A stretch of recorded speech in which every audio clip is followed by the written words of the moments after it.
जिंदगी आ कहे के भाव है।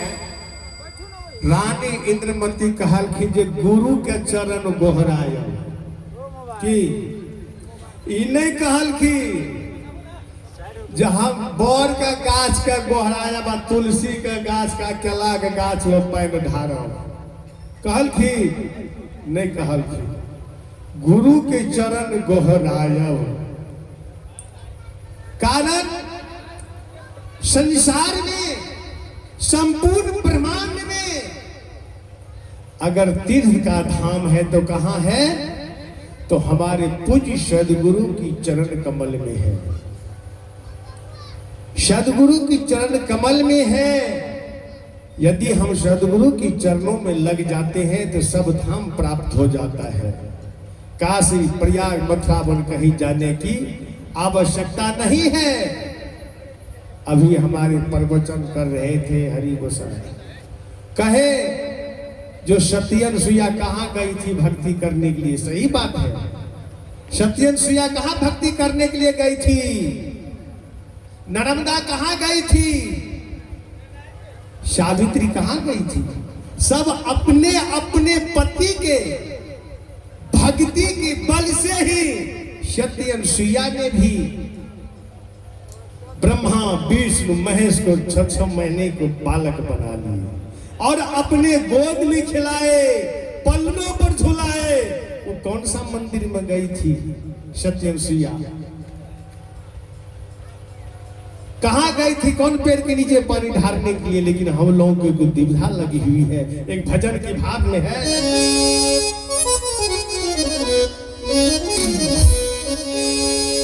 ये बहिना तोरा से सुंदर सुंदर जग में नारी,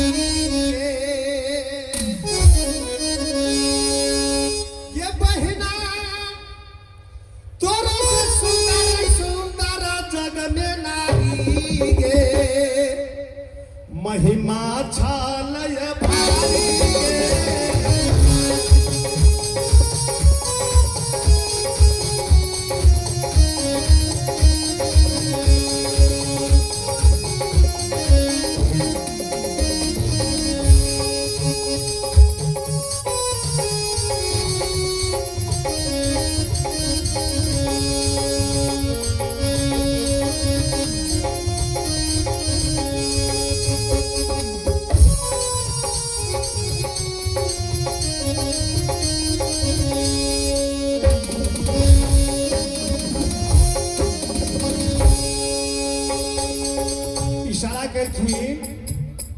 ये बहिना हे साधु भाई, सदगुरु कबीर साधु भाई सुबादी दलखिन, बहिना से दलखिन, सजनी से दलखिन, सखिया से हमरा साधु भाई के जो तोरो से सुंदर सुंदर। अरे तू तो दिन में एगो न दूगो कपड़ा बदले छिए।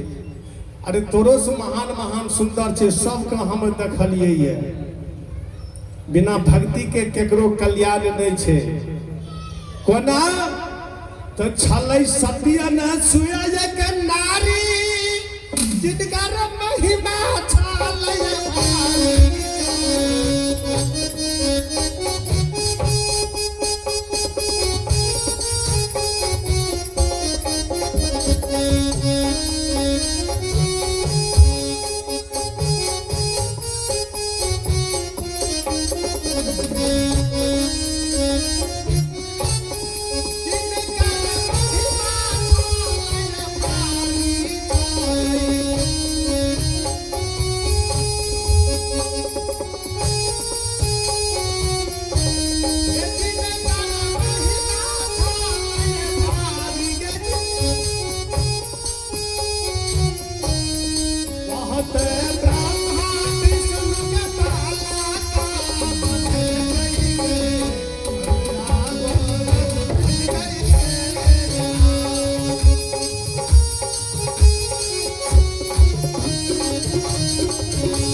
सत्यन सुया एक पतिव्रता भक्ति के बल पर छलन। सत्यन सुया एक नारी जे भक्ति कैलन बर भारी, ब्रह्मा विष्णु के बालक बनल के आ पलना ओकरा झूलल के। विचार करू, एक पति के बल पर कोई त्रिदेवा के 6-6 महीना के बालक बना दिलखिन। आइ काल्हि के माता बहन सब जे दिन रात सही के जे साँझ दे ले जाए मंदिर मस्जिद में, वो एक पत्तो के बड़का से छोटका बना के हमरा देखा दियो। वो कौन देवता पितर लग गए रहे, ओतबी गाना इशारा कलखिन ये बहिना ब्रह्मा विष्णु के पास बनल गई, पलना ओकरा झूले गई।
नर्मदा एक नारी पति के भक्ति कलन बर भारी, वो तो कोढ़िया पति के निर्मल काया बनल के गए आ सूरजो के अटकल के। विचार करू, जेकर पति कोढ़िया पति भक्ति के बोल पर सूरज के अटका दिल के। क्षण भर में तीनों लोग त्रहमान भ गए, देव लोग सब त्रहमान भ गए जी कहां से ऐसा भक्ति किया, किसने सूरज को अटका दिया। ब्रह्मा विष्णु महेश त्रिदेवा समस्त देव मिल करके एलखिन नंदरमा के पास।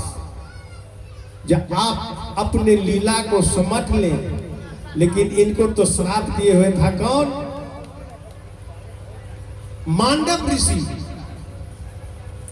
नर्मदा की पति जो कोढ़िया था, मांडव ऋषि ने श्राप दिए थे। जिस समय वो अपने सुरता में गंगा घाट पर बैठे हुए थे और वह नर्मदा अपने पति को कोठरी में लेकर के जा रहे थे गंगा स्नान कराने के, लहू बीज को धोने के लिए, ठोकर लग गया, सुरता महात्मा जी की टूट गई।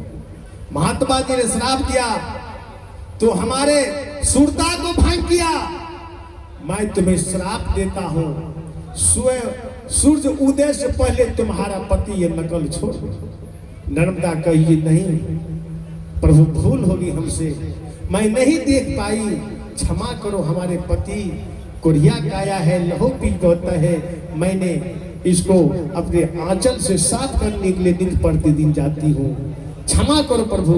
लेकिन वो महात्मा इस बात को नहीं माने।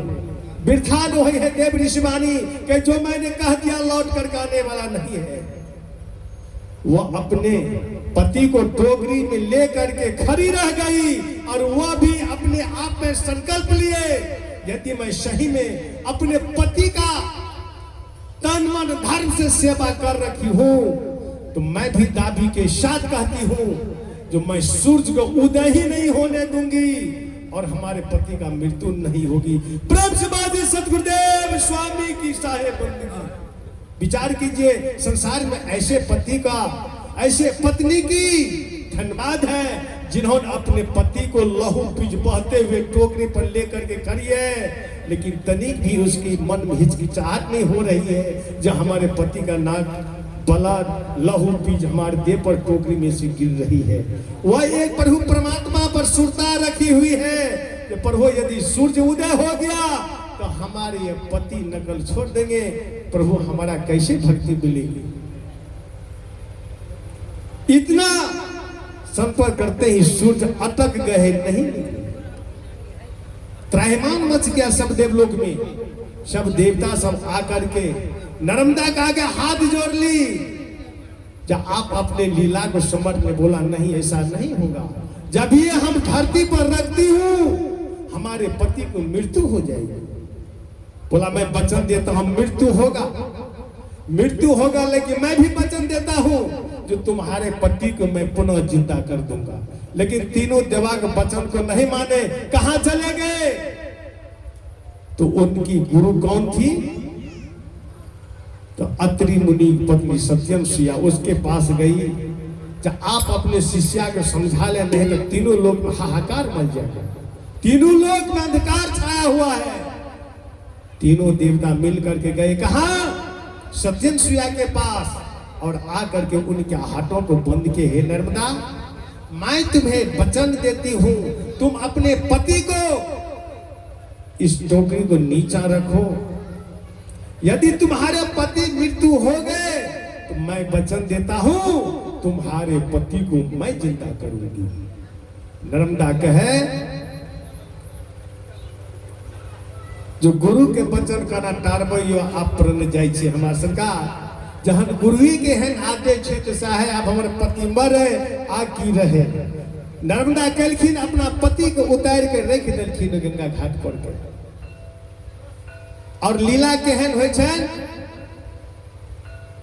गुरु के कृपा केहन होय छन जे हुनकर जे दुर्बल काया छलन, कोढ़िया काया मालिक के कृपा से गुरु के वचन के रखलखिन तो निर्मल काया भो गेले। प्रेम से बाजू सतगुरुदेव स्वामी की साहेब बंदगी। आई काल के हमरा कह दिया पत्नी जेटा पति के घाव छोड़ा दिया जे बहुत गंगा जल ढार लखन महादेव का पीपर में क्या लागत थम हमें विचार करूं। आई काल शिव चर्चा बहुत है। आई काल घर घर में शिव चर्चा या जागा जागा हो महादेवा जगा दे हो महादेव। विचार करो, एक बार महादेव जाग गया तो कामदेव को लेकर भाग गया कामदेव को। अब जो जाग जाएगा तो शिष्या को क्या करेंगे। विचार करने की बात है। अगर महादेव सोया है तो कैसे चलेगा। अरे जो जगा पुरुष है उसको सेवा नहीं करते हैं और जो सोया है उसको जगाते हो। इशारा किए सदगुरु कबीर कहे जब ऐसे अंधविश्वास से ऊपर उठो, जब तक अंधविश्वास में फंसे रहोगे तुमको कभी कल्याण नहीं होगा। इसलिए भक्ति करो तो गुरु को करो, जो पूजे सब माय आज जो जल सींचे मूल तो सखापत अघाय। तो ये सब गुरु की पूजा करती थी जिसके बल से अपने पति को भी नर्मदा कंचन काया को बना लिए। उतना ही नहीं, इशारा है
सती सावित्री एक नारी पति के भक्ति केलन बड़ भारी, एतेक भारी भक्ति केलखिन जे जमराज से अपना पति के प्राण को वापस क्या लेलखिन।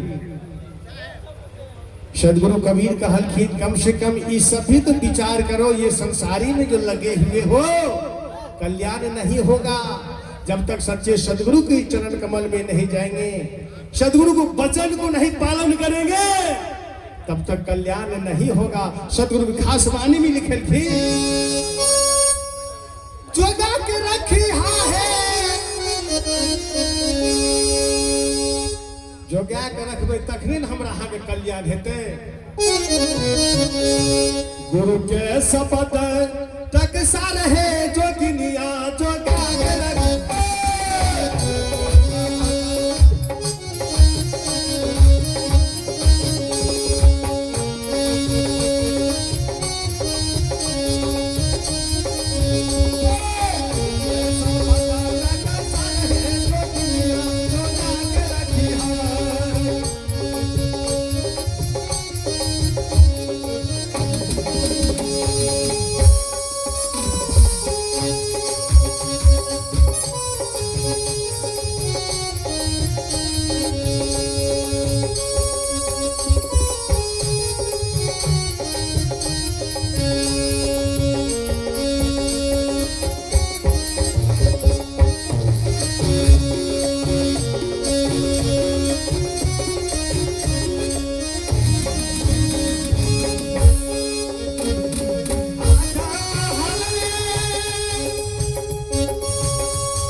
दसवीं में लगल के बाद सदगुरु कबीर कहलखिन जे अष्ट कमल में 9 दरवाजा और 10वीं में लगल केवाड़। इस काया महल में 9 दरवाजा जो है खुली हुई है और 10वीं में ताला लगी हुई है।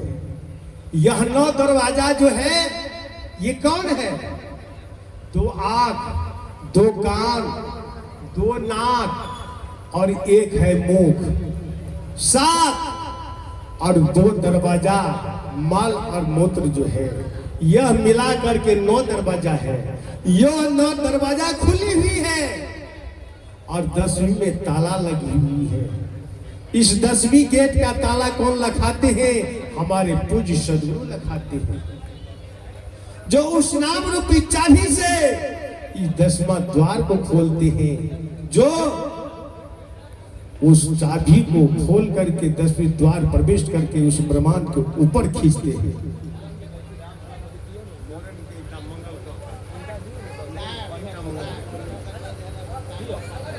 आ एक मंगल कहे छी।